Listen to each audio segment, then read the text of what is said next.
Welcome to the Myofascial Health Podcast, hosted by me, Unu. Follow along as I explore the depths of John Barnes' Myofascial Release approach on my road to mastery.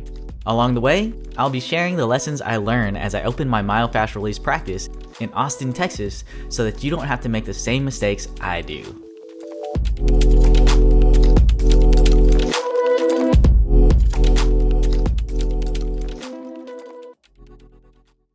Welcome back to the Myofascial Health Podcast. Now, today I'm joined by a very special guest. She's been a physical therapist for 39 years. She started in the sports and orthopedic realms. She's also an athletic trainer, though she's retired from that, and she was introduced to Myofascial Release in 1997. So she's been doing that for 28 years. It's my honor to introduce Sheila Walker. Thank you so much for joining me on this podcast. Thank you for having me. I'm happy to be here. Yeah, now I met you at my very first T for T. At that time, I did it in Sedona at Therapy on the Rocks, and you were one of the therapists on staff, and I will say that I was able to kind of release certain things. I went through my first healing crisis, which sounded weird for me to say at the time, but the further now that I've gotten into Myofascial Release, I realize it's just a normal and regular thing, and you are able to facilitate me going through this process, shedding some belief systems that were holding me back, and I just want to thank you for helping me along in my journey at that time. Very, very nice to hear that. Thank you, actually. I remember you very vividly, and if I can jump in, I can remember because not only were you just so in it, but you were so authentically honest about this mixed bag of you like in it and trusting it and still questioning it so much, but with an open-ended honesty that made it so easy to connect with you. I just loved treating you way back then.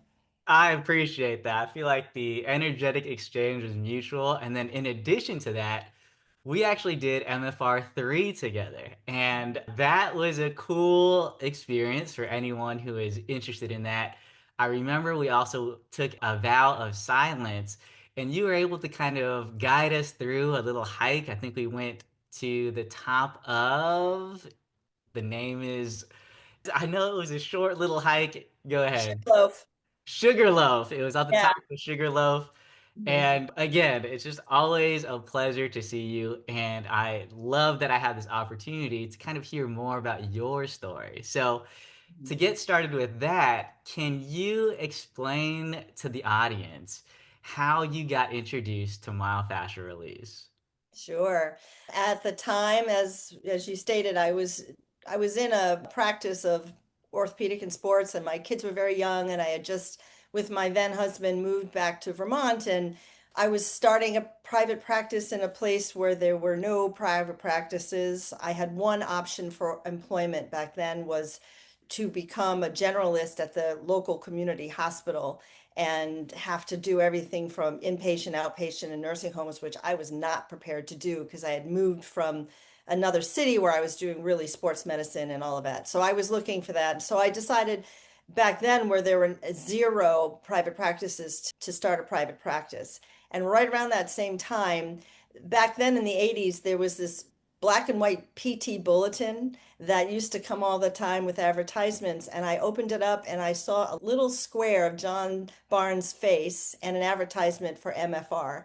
And it truly just, back then, I was not the person I am now, but I was aligned and called and signed up for the class, drove to the class by myself. I have kind of this whole story about how I got myself there, which was overcoming anxiety attacks all the way there. So much happened just to get there. And then I got there, and it was the most transformative weekend of my life. I mean, so much happened.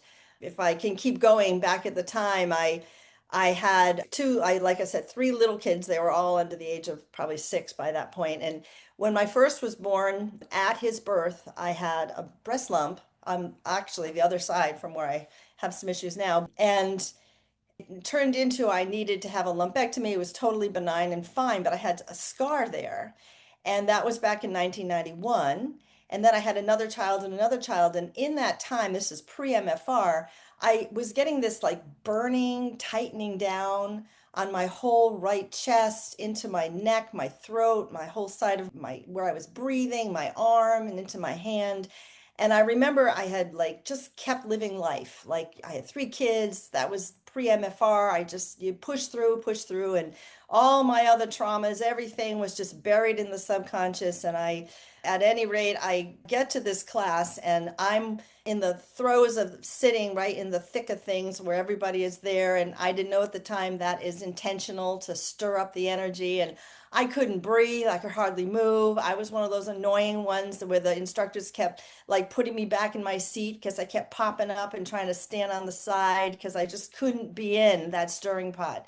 And this was just MFR1. This is just, and I had never heard of John. I never heard of MFR ever. I don't even know how I got there. But I was in that class, and that was day one. And then day two at break, one of the instructors called me over and said, "Do you mind if I treat you a little?" And I have no idea. I don't know who this person was. I just remember it was this woman. I think she was from the Boston area. And I said, "Sure." Again, I had no idea, but I was in so much pain. I could barely breathe. I had numbness in my arm. I was miserable. And I laid on the table, and the first thing she asked me, "How many children do you have?" And I had never spoken to her before. I didn't know she'd know I had children. And she went right for my belly, and she started to treat me on the table at a break. And I went flying off the table into this spontaneous unwinding. Again, I'd never seen one before, never heard of it before. This is MFR1, day two. And I ended up, eventually I was on the floor and I was spinning like a top. And she was just spinning me. And I was so in chaos. And I remember at some point I looked at her, and I just said, and while I'm still spinning, I said, "I just feel like I need to laugh." And she said, "So laugh." And I exploded in laughter that I felt like I hadn't tapped into for the prior probably 32 years. And that was like this massive start. And then the bigger part happened as I'm listening to John, and I was staying alone in a hotel room and went back to my room, and I was going to practice something because back then when I went thinking I was learning an approach to add to my skills as a private practitioner, not thinking I needed any of this. I was so removed from myself. So I remember we had learned in class like a scar release. So I thought, all right. And it took me like 5 solid minutes to even remember I had this breast scar on this place that I had so much pain and trauma and had for like 5 solid years, or four, whatever at the time. So I thought, well, okay, I'll go ahead. And I started to just put my finger on that little teeny, like 1 inch scar that I barely remember I had. And it started to burn, but it felt good. And so I just kept going. And then before I knew it, my arm that I had been like miserable and wearing like a splint on and everything, I just started to stretch it out. And while I was still holding the scar, and it kind of stretched itself. I didn't know what was happening. Something was elongating. And then this wall of emotion happened. And I was in a puddle of tears for about an hour on the floor, all by myself. I didn't know what was happening. I stood up after. I still didn't know what was happening. I was exhausted. I went to sleep. I finished the last day of the seminar. And when I left the seminar, I still didn't know what the hell John was talking about. I didn't understand anything. I was still barely like, what? What was all that? And I remember I was walking out of the room, and some guy, as I was heading in my car, said, "What'd you think of that?" And all I said was, "That was the most profound experience of my entire life." And I got in my car, and keep in mind, when I was driving, it was about 3 hours from the seminar site. And as I was driving there, I had to stop and pull over for about 2 or 3 times because I had such a severe panic attack. I could barely breathe, but I kept getting back in the car and driving. And my arm was so in pain that I was just one of these people that was constantly in movement because I couldn't find a position that felt good. And I finally, when I was leaving the seminar on that third day, getting in my car, and I put my hands on the steering wheel, and I had like 80% of that pain was gone, just gone. And I remember all the ride home, I had the radio cranked and the window turned down, and I was singing and I was happy, like in some state of euphoric whatever. And I still didn't know what in the hell, who John Barnes was, or what that was, or any of it. So I had a pretty miraculous first weekend of it, and I seriously never looked back. I love that. Thank you for sharing that story. I think something that John has mentioned is if you're open to it, you have the opportunity to experience a revelation. And I think that's kind of what you're describing. Now, to catch some of the listeners up, those of us who are maybe new to myofascial release or maybe unfamiliar with myofascial release, we believe that trauma, whether physical or emotional, can get caught up in your fascial system. And through myofascial release, we're able to release these repressed, whether it's emotions or pains or traumas. And by expressing them, we allow the healing process to take place. Now, I wanted to ask you because you said there are a lot of challenges, even just getting to your first seminar. You said you were experiencing anxiety and all these other different pressures. Now, myself, if I think that I am having these huge emotional anxieties about doing something, sometimes I'll be like, maybe that's my body telling me I shouldn't go. But for you, you still, despite having these challenges, made it to the seminar. Despite sitting at the seminar, I mean, like, I can't sit in these sardine seats. We're packed together. I need to get out of here. To staying and having your whole experience, what prompted you to keep going? Great question. Of course, I've learned a lot in the years since, and looking back is different than at the time. But to frame it now from the person that I know to observe all of what I was happening at the time, I have always been really connected to some part of myself. And even in my childhood, which is not a trauma for me now, but it was, a part of a story that led me to having rich resources of things to overcome. And somehow, though, parts of that story early on in life put me in positions where I spent a lot of time alone and in nature. I did not trust the adults I had around me. I was in a very not a good situation my entire childhood. So I spent a lot of time alone and in nature. And in those times, I didn't have a lot of other influences to tell me how things should be. And so from that, I had this deep sense of connection that I was learning from trauma, but also as a blessing because of it. I got this tap into something, and I still have it now. I know it's that's the blessing of being centered. That's the blessing of doing the MFR, to reconnect with that essential part of you that I just didn't know what it was called, I had any experiences of. But that part of me has always been a driving force. And that was the part of me that kept getting me there, no matter what. There wasn't even a doubt, even though it was, if I think about it, every reason to have turned around was there. But there's that part of me has always driven me. And so that's the reason. I love that. And I think we all have that inner voice or your higher self or whatever you want to call that. And that's the importance of being still and centered, right? Because I firmly believe that's where God speaks to you. And it's often a subtle voice.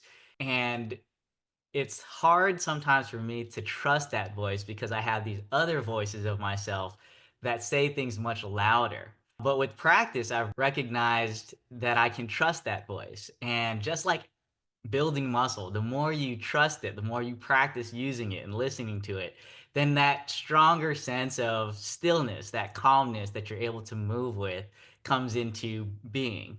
Now, for those of us who are maybe not as acquainted with that inner voice, I think sometimes we will do certain things and it'll be like a financial investment, right?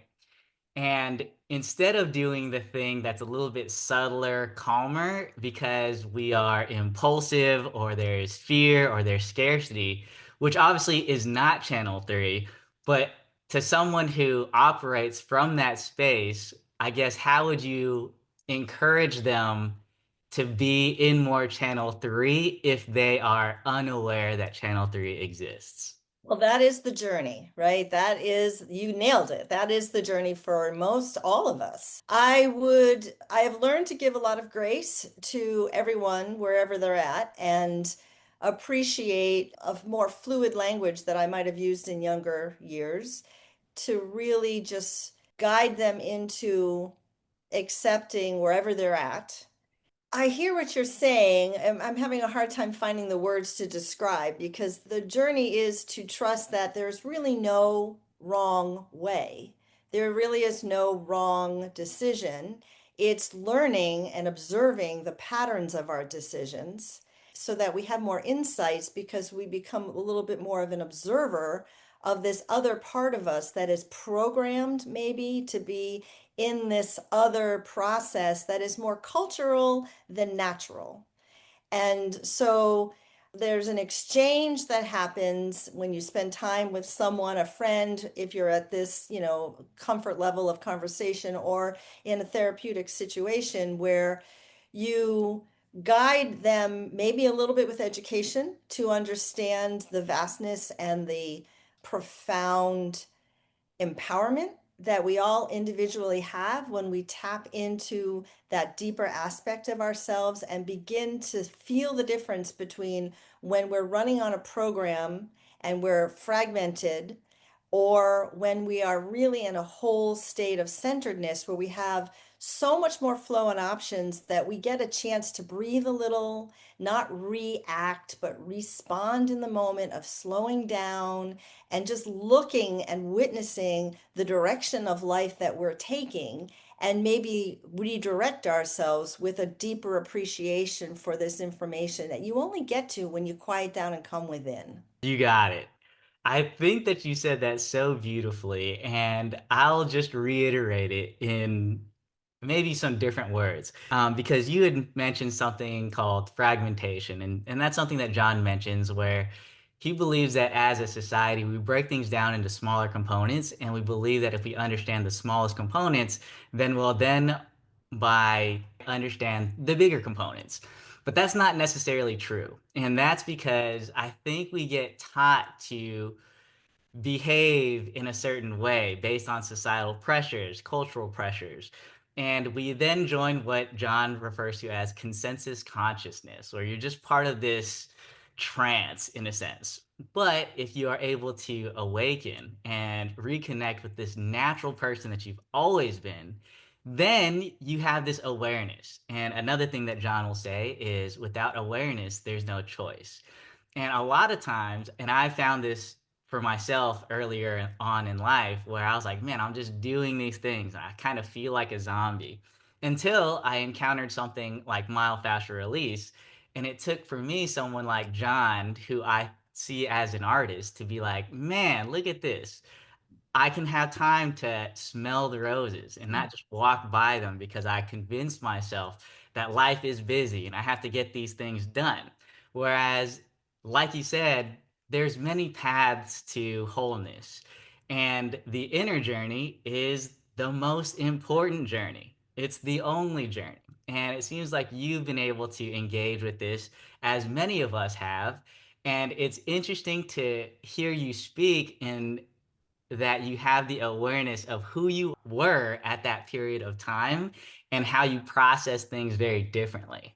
Now, with that being said, you took your first MFR series, the 3-day series. Were you immediately hooked, or were you kind of, all out of sorts? You knew it was something there, but you didn't grasp on as quick. What was your journey like right after that?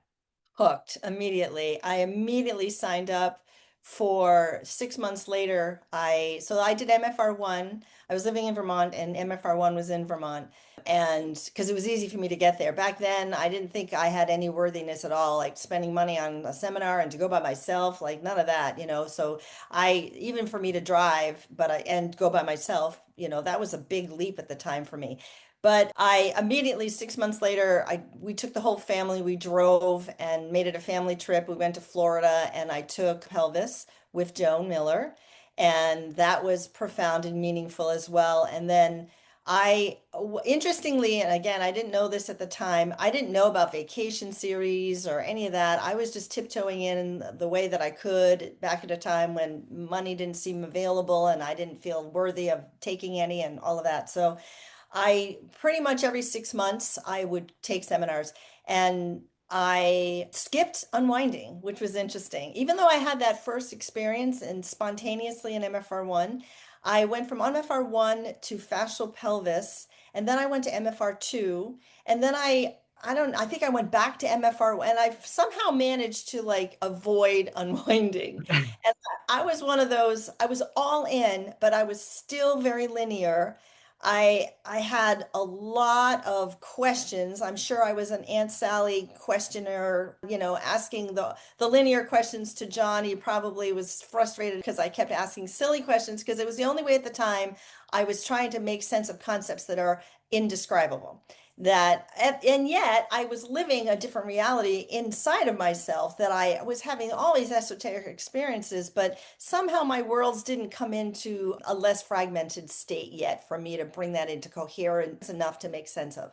So yeah, so I ended up plugging away, but I immediately applied the work. I mean, I came home from MFR1. I was starting my private practice and I was a manual therapist, so I just did it from one. And I saw amazing things, and that was the driver. I felt amazing things. I saw amazing things. Prior to that, I would think, well, I learned all these things about particular biomechanics or mechanics for low back pain or whatever, and I'm not doing all these things and I don't have low back pain. How come my patient does, right? And then it didn't make sense, but MFR made sense. Even when I didn't really understand it, the driver to understand it at the level that I understand it now is that same driver that kept me in the car getting to that MFR1 class. It was a driver that drove me deeper and deeper to like let go of questioning whether I'm worthy for this or do I understand this or blah blah. I made it happen. I just kept going to seminars and I did my first MFR. I've taken MFR3 4 times. Like I've done many skill enhancements. The one advice I have for new therapists is the mistake I made is I didn't get treated. I kept going to seminars to learn and also to get some benefit for myself because we get treated as we are in the classes, but we don't really. We are being exposed to a lot of techniques, but we don't really go through like a full T for T, or I didn't have a local therapist. I was kind of in northern Vermont by myself, and too many years.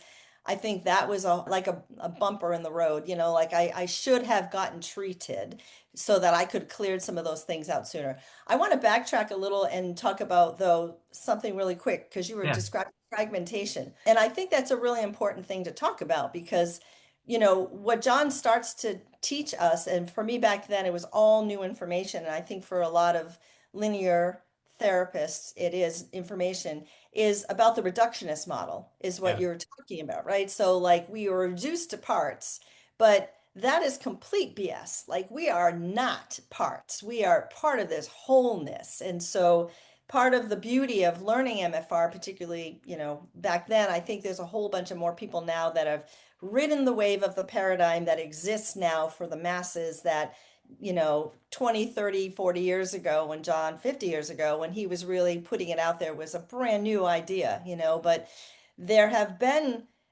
forethinkers like John and Buckminster Fuller who are comprehensivists. They saw the tensegrity, they saw the bigger picture, they saw the model, they saw how where it was all connected. And that the beauty of what one of the things he says is MFR is the missing link in healthcare. It is the missing link in healthcare because as PTs or MTs or OTs or doctors, we had learned a reductionist model to see things in parts. And it isn't until somebody like John and other people who are bringing this approach of this comprehensive fascial web of connectivity of your consciousness, your, as you said, God force, whatever your connection to source and wholeness is, that is the thing that heals us. And that's the part that was missing in the reductionist model. So when we start to heal through a fascial system healing, and there are other things that tap into it, but the beauty of MFR, you start to pull back this illusion of fragmentation, and you start to release the stuckness of suppressing this information, because MFR is so safe and it's so really very gentle that it produces an opportunity for you to just release these things that were so buried that created this illusion of fragmentation, and you start to experience your wholeness. And once you do that centered state, or channel 3, whatever you want to call it, it's the gateway to your source, and however you want to call that, is the beautiful thing about being alive. It is the beautiful thing about being a creator. It's a beautiful thing about being here now and being fully present, so that no matter what shows up in your life, and there are a gazillion things that will, for us all to have really good things to overcome, so that we keep getting reinforced that we have this beautiful mechanism within us, that we are an incredibly luminous fluid vessel to, to have, to radiate that beautiful information through us as it is us, to continue to create opportunities to heal and to share and to connect. It's such a beautiful journey when you're in it. It's a way of life that I'm so grateful for. I think I share the very same sentiments. And it's just cool to hear you speak because I know you as a very established MFR therapist. And it's cool to even hear that you had a Channel 5 mind where you're constantly asking questions. And I think that John has a way of hearing your heart. And if you're genuine about your questions, he has no problem answering them. But there's some people who are stuck in their heads who are just trying to disprove him, and you can tell. And I'll just say that a term that he says is, no Aunt Sally questions. And those are just linear questions like, how do you treat this or that? And he just says, I can't tell you the answer because everybody is different. There's billions of people on this earth. There's going to be billions of fascial strain patterns. And you can't treat everybody with a protocol. It's an art. You have to see what they're responsive to. And through doing that, you learn how to be there with them as they go through this process that you've so beautifully shared. And I used to ask all sorts of linear questions. Here's one that I hear every now and then. And, now there's a 3-question limit. So if anyone hears this, don't waste your question on this question. Okay. The question is, hey, there's channel 5 and channel 3. What happened to channels 1, 2, and 4? That always gets asked. I know I asked that. And he just says, I just made them up. And I think what's beautiful in that is because we're trying to make sense of it, we want there to be 1, 2, 3, 4, 5. And so, what is that version of you that is so unsettled by knowing that there's only 2 channels and it's not even like odd and even? It's 2 odd numbers. And can you just be with that and accept it? And for me, it's like, yeah, just that's just the way it is.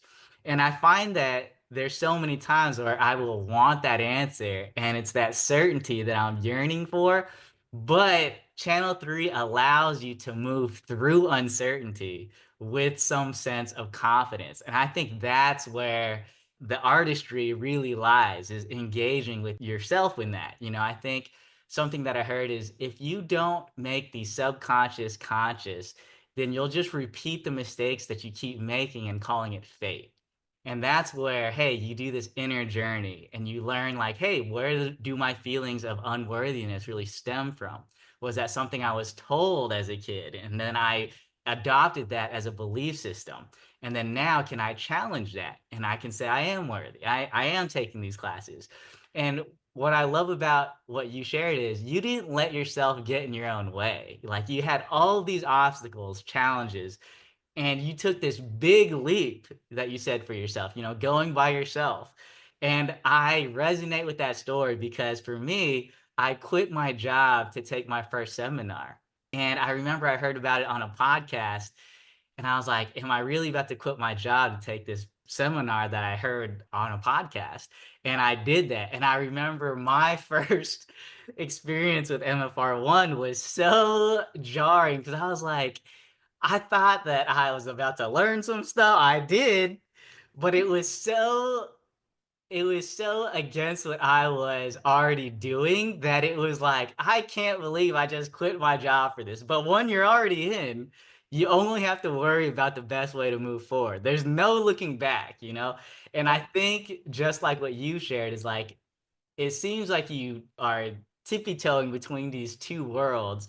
I think you could see that in me where it's like I am tippy-toeing in two worlds, but there's a deeper part of myself connected to source that is like there's only one, you know? And can I quiet the loud voices to just follow this one path? And that therein lies my journey as well as you and other people. Very well said. You're very articulate. I really enjoyed hearing you describe it that way. You're absolutely right because going into the unknown, just like you did, like you just had this knowing to quit your job and you signed up for something and it didn't pan out in your linear mind the way you thought it was going to initially, but you stayed there and you open to this unknown, which takes so much courage. But it is exactly that. Like that's what we're learning to do is to trust the unknown, to go into that place that you can call a still point, the death space, the unified field, whatever you want to call it, is that place of complete and utter presence. And the reason that that is so important and so scary is because that's where everything is whole. That is the place where before we got the amnesia, that there's a separateness from all of this, and then we got culturized into believing the reductionist model and the illusion of all these things.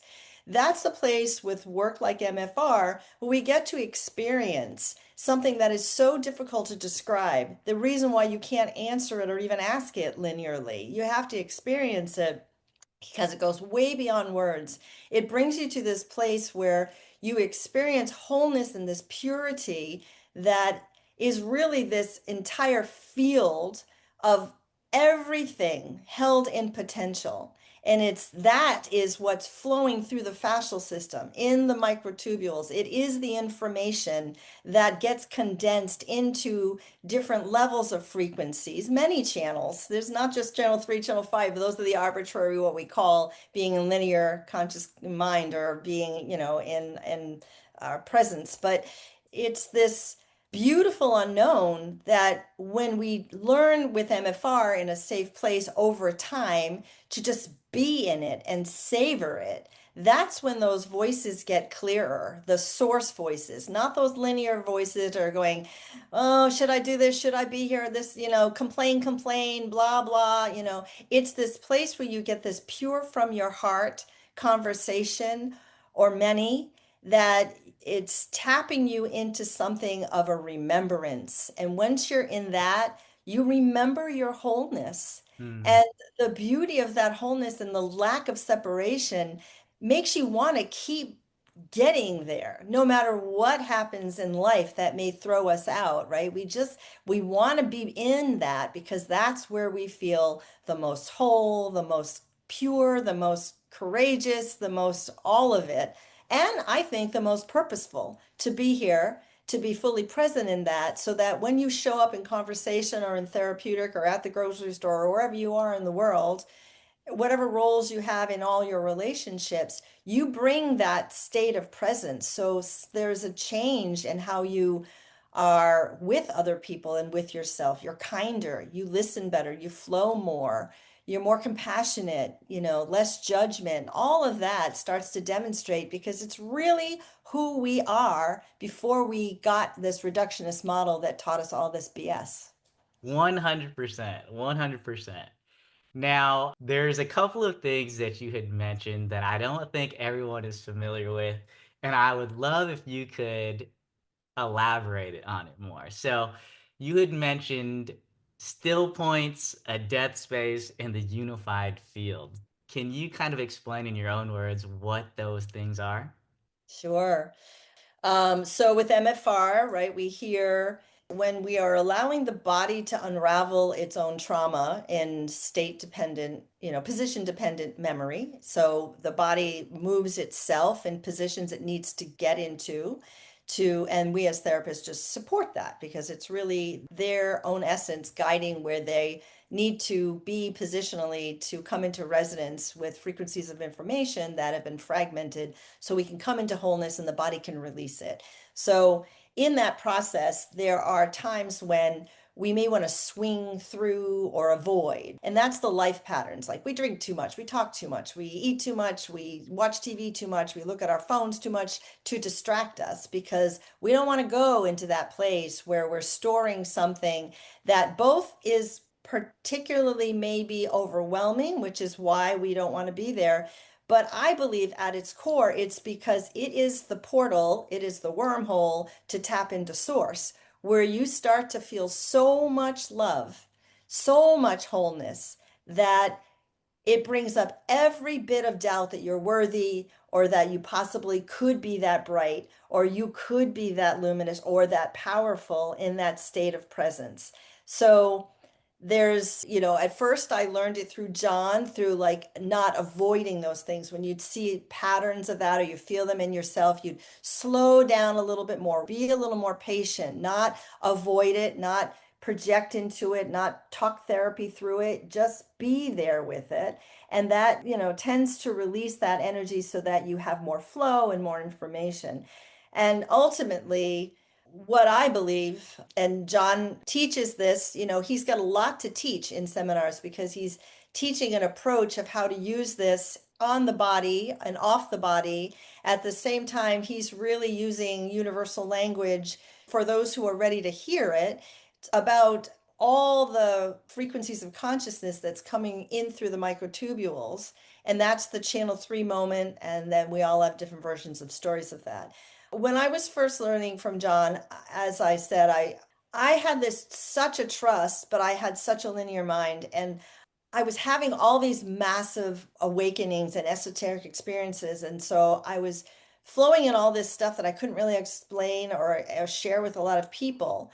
But so I was still trying to figure it out through my linear mind, but I was experiencing it through my heart, through my being. So somewhere in there, I started to realize that I needed to know what I was talking about. So I had to look up the word fascia. I had to look up the word piezoelectricity, mechanotransduction. I had to go right back to the basics. When we started to learn that the fascial system is liquid crystalline in nature, I had to look up what a crystal is. Like I went back to the bare bones over and over and over and over. And I learned from John too, that's the definition of mastery. Like I did not mind going back to novice mind over and over and over and coming so that each little piece, I'm a visual learner. So I needed to see what I was trying to express and feel, even if I was expressing it to myself. I needed to go back and learn it that way. At the same time, I was experiencing it in a way that I couldn't put into words. And so those two things became a beautiful marriage for me. I then took that a little more. I remember back in the day, a long time ago, 15 years, 20 years ago now, people kept mentioning a name to me because of the ways that I was curious and passionate about learning about consciousness and all these bigger things. Because I really wanted to be able to express this esoteric connectivity of something. Because as a child, when I was living in nature, I could see it. I could see the grids of the earth. I could see this in my visual field, ways things were connected, that it never got completely squashed out of me through life and education and all. So MFR and John was bringing this all together in this magical way, but at the same time, it was still like being in a Dan Brown novel. Like everything was cryptic. Like I was still putting pieces together, and every now and then I'd get this big, oh, aha, mosaic of some reality, and then I would go to the next, and it was never ending, and still is. But so somebody back then mentioned Nassim Haramein. And so I studied a lot about what he was about. He's a theoretical physicist, and he started bringing about some mathematical formulas that were explaining the unified field. And it was satisfying that linear part of me that needed to see it in that form. And then as I was seeing and hearing John Barnes as he was showing us Strolling Under the Skin, which is a beautiful, Dr. Guibertu is a French hand surgeon who was looking at fascial tissue in vivo, and he was filming it, so we got to see this tissue. And when we were learning that through John was showing us that, and we were, educating ourselves, and the public was being more educated about the connectivity, not the parts of our being, and we were starting to see all that. I can remember when we were watching in the Strolling Under the Skin in seminars, when it was moving and the fascial tissue was doing its shifting and opening, and the mechanical transduction and the chaos that happens and all the things in that process, he would say, and that space in between, look at that space in between, that's not nothing, that's not a void. Right. So that is the unified field. And so I got super curious hearing John say that. What is that? So Nassim Haramein was teaching about the unified field, and I started to see what in mathematically what I was seeing as a child when I was in nature and saw all these things together. And it was all kind of coming together in a beautiful but crazy kind of way for me individually. And I started to see this beautiful place where we exist as whole beings, whether you call it our higher self, whether you call it your essence, your God self, whatever you call it, is tapping into this every part of every potential in potential state of possibility, in multiple possibilities. Eventually, what happens in that unified field, it is the field that creates matter. It's the field that influences us. So we get these thought forms in the field that is energy that creates sort of they call it a vacuum fluctuation. So it starts to create a torsion, and that torsion is then what creates the spin that eventually starts every bit of spin in that fractal holographic reality that we are in our fascial fluidity in our bodies. And so those frequencies of information come and start to spin into densities, and then we are informed from that information, and we're always connected to it. So we are informing, as well as being informed continually through that unified field, through the fascial system, which is why we're a fluid being. It's why we're an electromagnetic being. It's why we're luminous. And we don't want to have densities, too hard densities in our fascial restrictions. We don't want those areas where the solidification of the fascial tissue has created a closure of some of those microtubules, and that so that those frequencies aren't available to be able to tap into that whole range of luminous connection that we are always being informed from and informing. So it's all of, I mean, I could talk about this forever. This is my nerdy passion that 40 years or more thinking about in the background of my brain always. Well, I just love how passionate you get about explaining it. And there are those of us, and I'm included. I think a lot of PTs come from this linear mindset. So, yes, you really need a good touch and to be present and to be with somebody. Yeah, Yes, that's if you just reduce it down to that, that's all you need. But absolutely. as a physical therapist, it's like sometimes you want to be able to explain it, and that helps you feel more grounded in what you're talking about and what you're doing. And so then it does help to have this vocabulary to express what it is that we're doing so that it's not just perceived as like snake oil. And it's interesting. John's courses, I've gone through this process. In the beginning, I used to vigorously jot down all the notes I could because I was like, what are we talking about? Piezoelectricity, da, da, da, da. And now it's gotten to the point, it was after I took MOBs with Dave Frederick.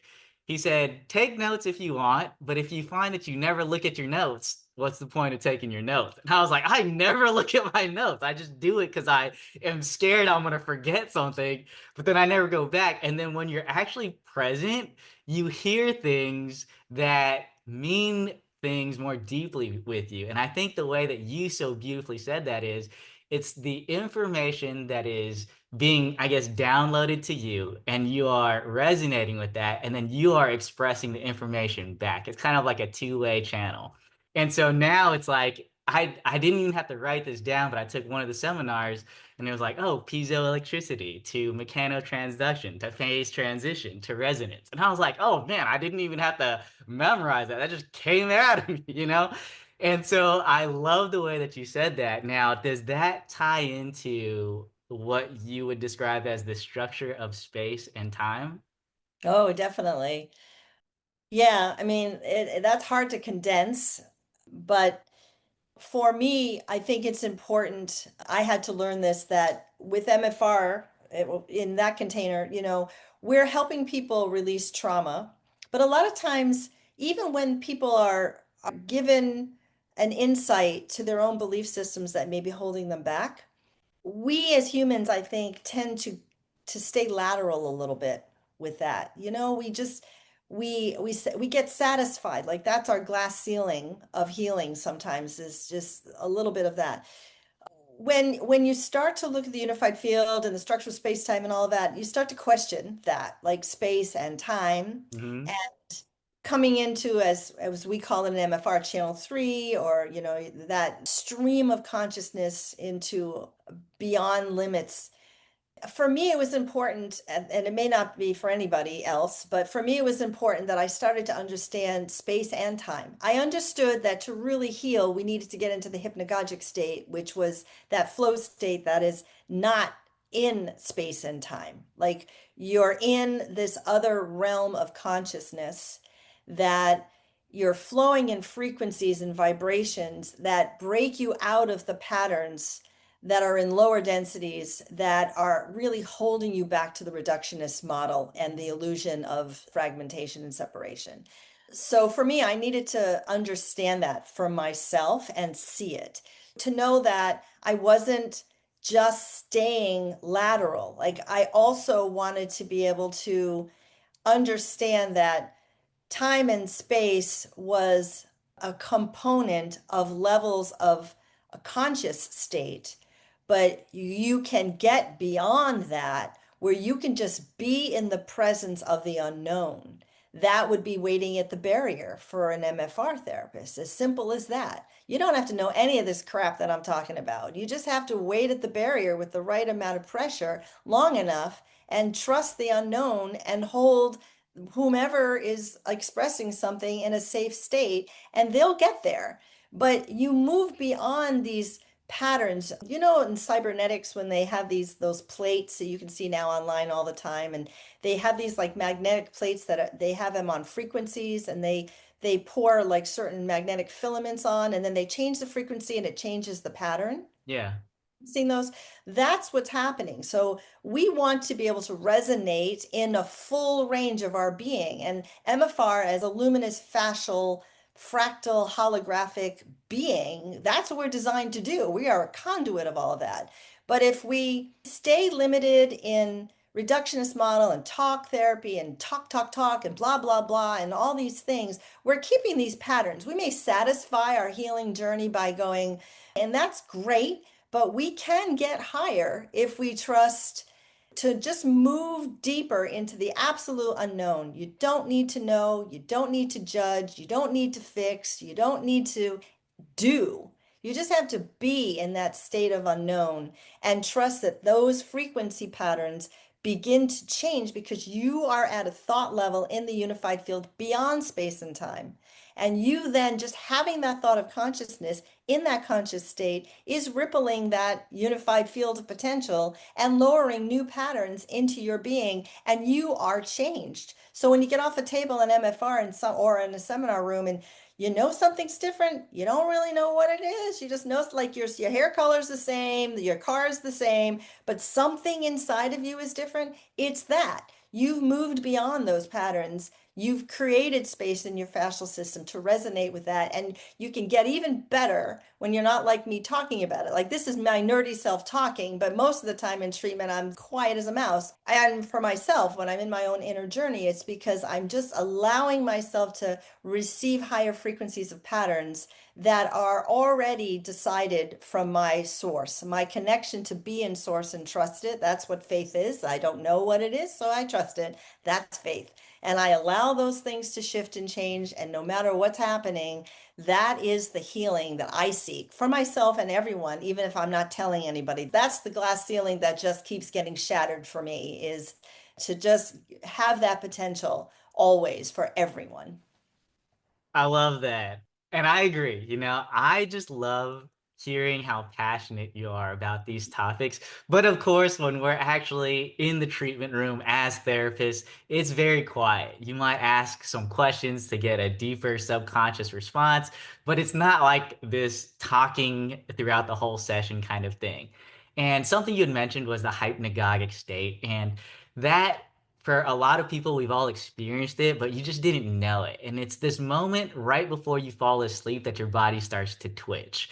And that is what John refers to as the healing zone. And so when we're doing myofascial release, we get to this hypnagogic state. Oftentimes, you'll see this rapid eye movement.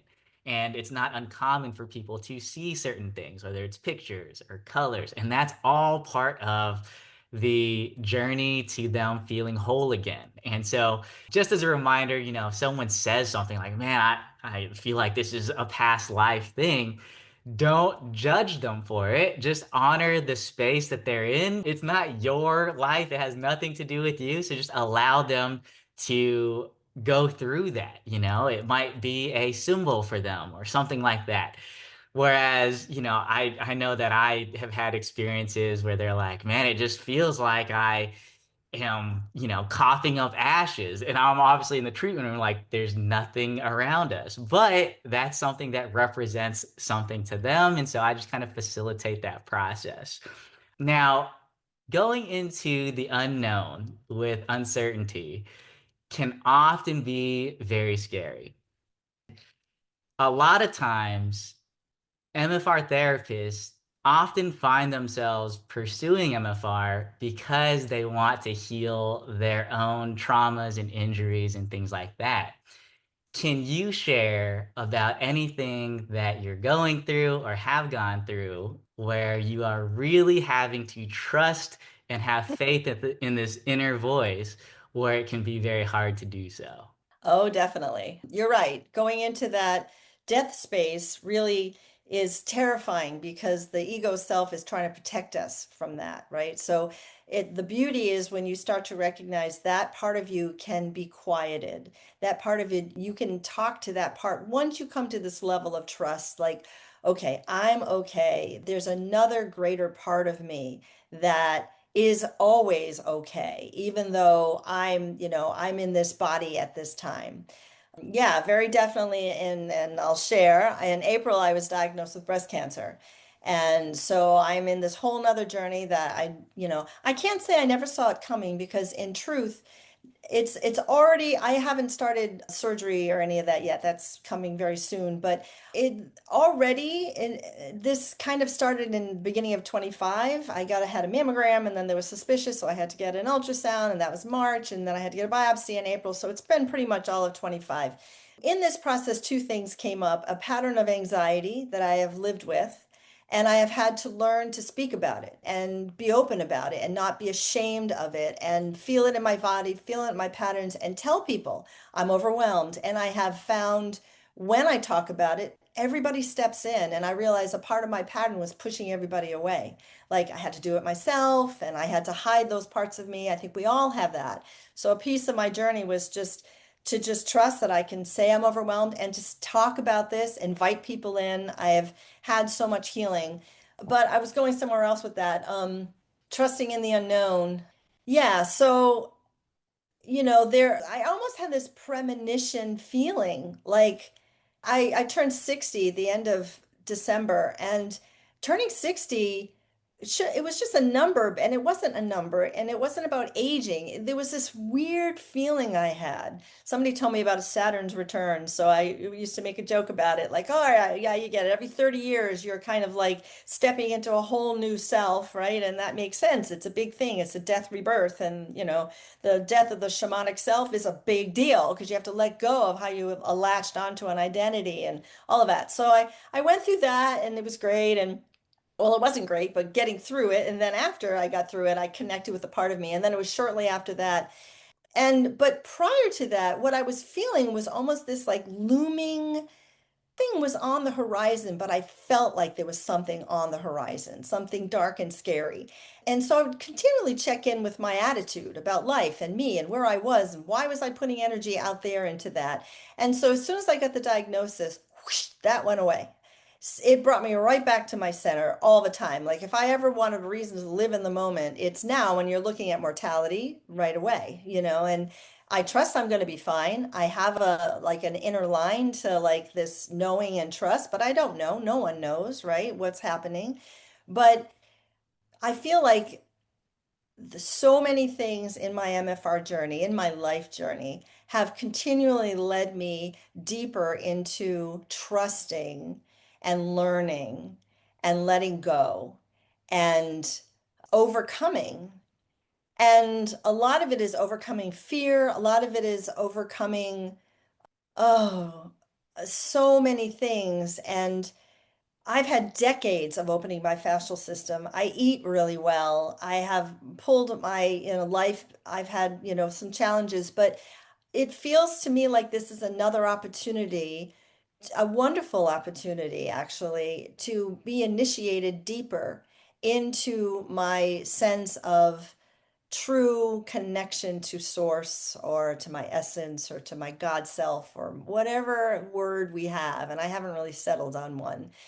And if anything, even though I'm still in slightly terrified yet trusting, more and more like 90% trusting, 10% terrified, presence of this gift to have this diagnosis that brought me deeper into my faith of me to not just have to heal this myself. Oddly, for the first time in my life, I'm actually trusting traditional medicine.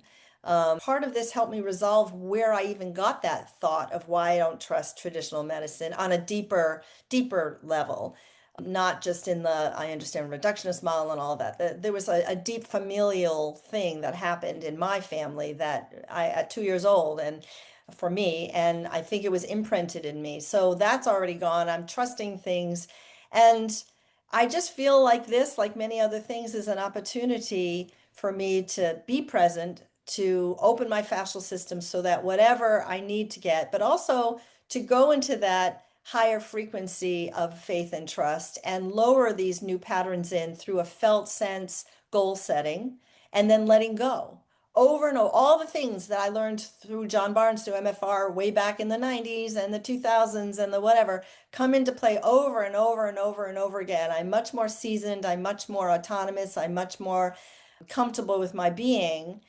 and hopefully expressive and articulate about it, but I feel like this is just another opportunity to receive the gifts of being present here now on this planet to continue to overcome no matter what is happening so that that frequency of vibration just keeps getting more vibrant, and I just keep lighting a little bit more this grid that connects us all as we're all doing, and feeling more lights connecting and feeling part of it more and more and more.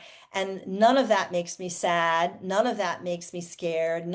All of that makes me in this radiant joy that even though I'm facing a cancer diagnosis, I feel more connected and present and in love with life and feeling worthy of love and all of that, that no matter what happens, that is already such a precious gift of life. Like, what more could I possibly want?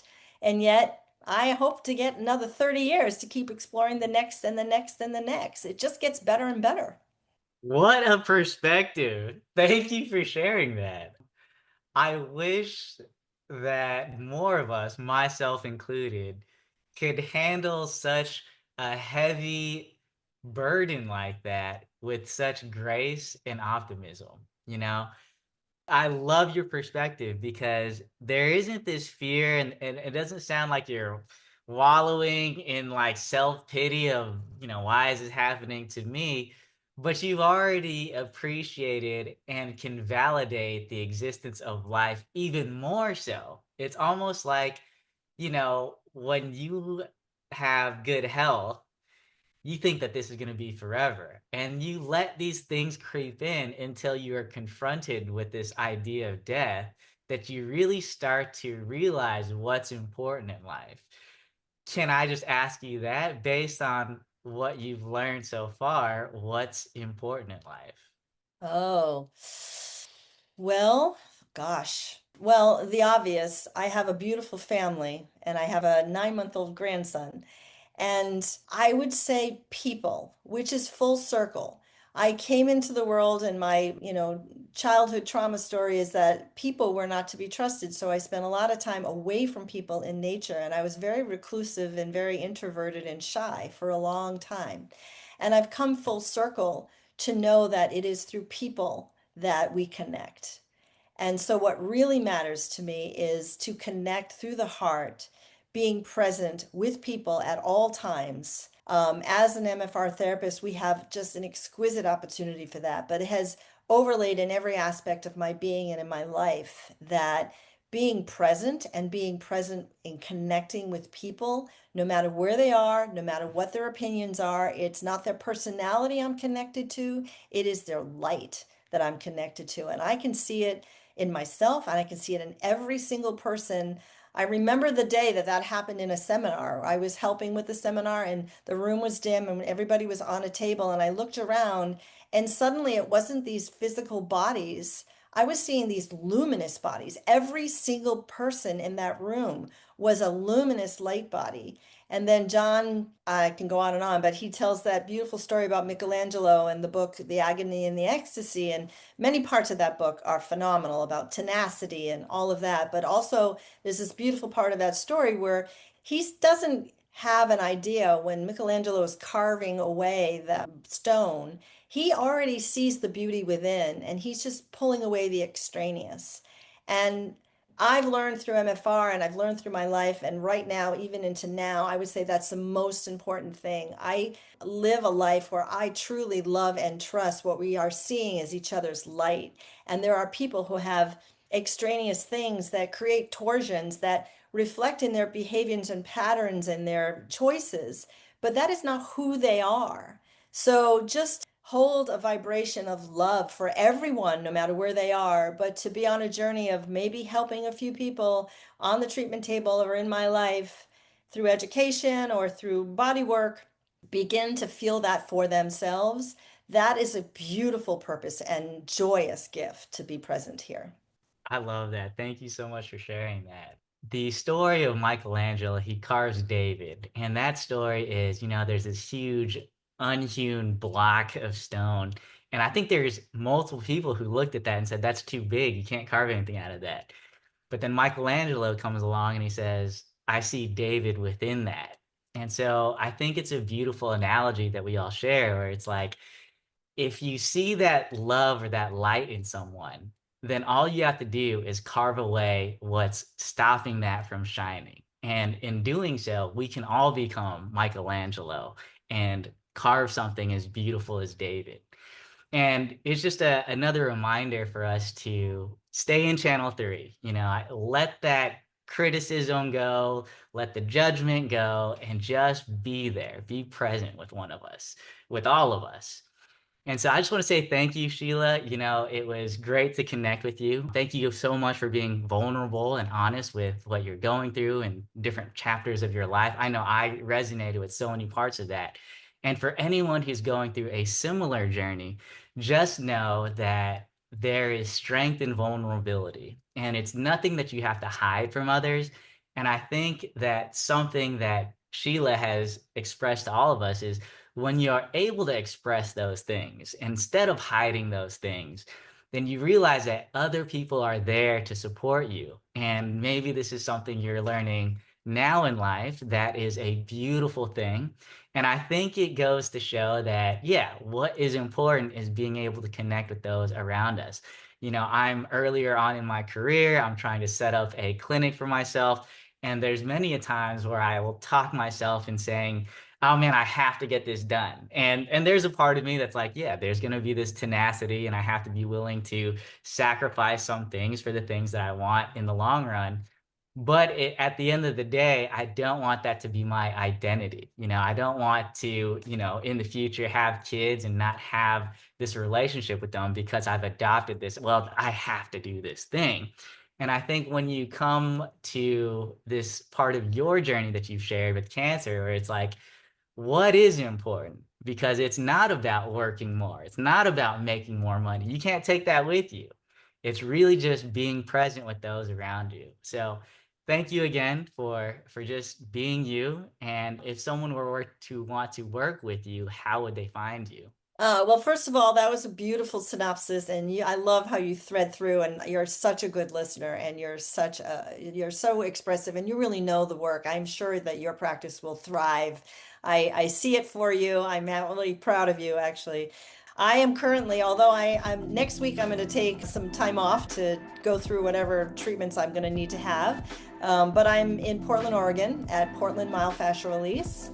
And so you can find us on the website, portlandmyofascialrelease.com. And if you want to get a hold of me, my email there is sheila@portlandmfr.com. And I would love to talk to anyone about MFR, especially if you're nerdy like me and you like to talk about the sort of the physics of consciousness. I love that stuff. And I just completely geek out on that. I also, many years ago, had a computer thing and I lost all my contacts. So a lot of my MFR friends and people over the years, I don't have. A lot of times people still have me in their contacts, so they'll contact me and I'm thrilled because I've been sort of quiet for a while, but some of that was the universe saying, we're just going to dump your contacts and then you get to start fresh. But anyway, that is a good way to connect with me at Portland MFR. Thank you for letting me say that. You're very welcome. We'll be praying for you. Know that, hey, I'm very supportive of you. I'm sure that there's many of us. And again, if there's anyone going through a similar journey, please feel free to connect with Sheila or myself or anyone else in the MFR community. I just want to thank you again for your presence and your medicines. Thank you. You are such a delight.